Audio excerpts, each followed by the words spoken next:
Hid-hid yung budhi mo. Makasarili. Ha? Sakim.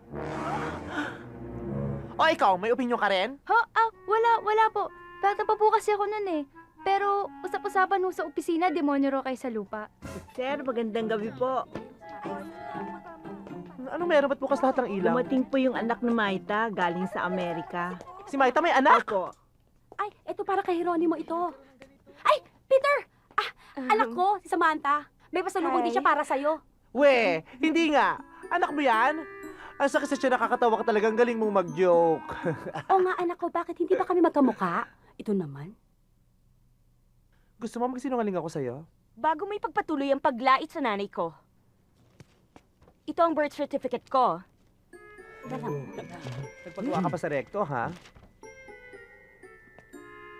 May birth certificate ka nga. Eh, nasa naman ang death certificate ng nanay mo? Yung death certificate ko na nasaan? Meron ba kayo? Ano ka ba? Buhay ka pa. Oo nga. Ako yung pinaaral ng Tita Biday sa States. Nung araw na pinulot ka niya, siyang alis ko. Eh, bakit nilihim niyo sa akin to? Sir, siguro naman po nilihim lang ni Senyora Biday dahil baka nga po magselos kayo. Kasi nga, alam ni Senyore ang ugali mo. Hid-hid yung budhi mo. Makasarili. Sakim. O ikaw, may opinion ka rin? Ha? Wala po. Bata pa po kasi ako nun eh. Pero usap-usapan ho sa opisina, demonyo raw kayo sa lupa. Talaga ba ikaw? Nabalitaan mo yun? Ano ba sinasabi? Oo. Maganda yan ganyan. Sana lang alam nyo kahihinat na namang sinasabi nyo, ha? Magsilas ka kayo dito! Ayoko kayo makita! Hindi mo pwedeng gawin yan. Nasa last will and testament ni Tita Biday na may properties at pera rin siyang iniwan para sa akin. At sa opisina kung saan ka nagre-reyna-reynahan, may share din ako doon. Nasa last will din na hindi mo kami pwede tanggalin sa bahay na ito. Kundi 50% ng lahat ng mamanahi mo mapupunta sa amin. Ah, ganon. Kaya ang lalakas ng loob nyong takutin ako. Hindi naman po sa ganun, sir. Sinabihan lang naman po namin kayo para malaman nyo kung bakit inilihim sa inyo ni Senyora ang lahat. Oo nga. Yun lang. Sige. Pero hindi nakasaad sa last will and testament ng mama kung paano ko kayo tatratuhing lahat. Anak, pasensya ka na. Dito ko pinatulong ng impaktong Peter na yan, ha? Akala ko nga ho, exaggerated lamang ang mga kwento tungkol sa kanya eh. Totoo pala? Ay nako. Sample lang yan. Mas malala ang makikita mo pag nakasama mo yun. Ba't nga ba naging ganon? Mabait naman si Tita Biday at kayong lahat dito.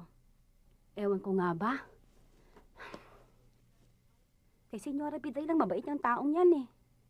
Natural! Alam nga naman magpakita siya ng kagaspangan ng ugali niya. Eh di pinalaya siya katulad ng ginawa sa kanya ng tatay niya. At talaga ako ang pampaantok niyong mag-ina, ha? At talaga nag-aabala kang tiktikan kami. Hindi ka man lang nagpalit ng damit.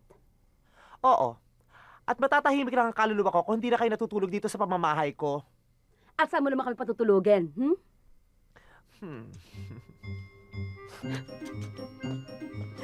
Maita, huwag ka nang umiyak. Hindi iniiyakin yung hayop na yun. Sinong hayop dito? Itong mga kasama natin sa kwadra o si Peter? Both. Matching type lang sila. Ano? Nahihiya ako sa iyo eh. Okay lang, ma. Hindi tayo magpapatalo sa kabayo. Mga kasama niyo dito sa kwadra o kay Peter? Both.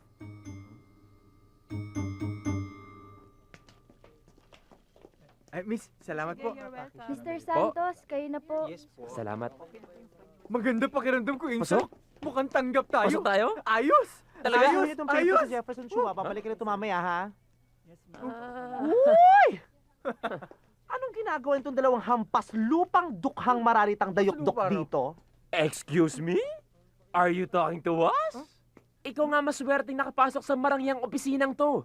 Samantalang nakita ko sa labas may nakalagay na, "No pets allowed."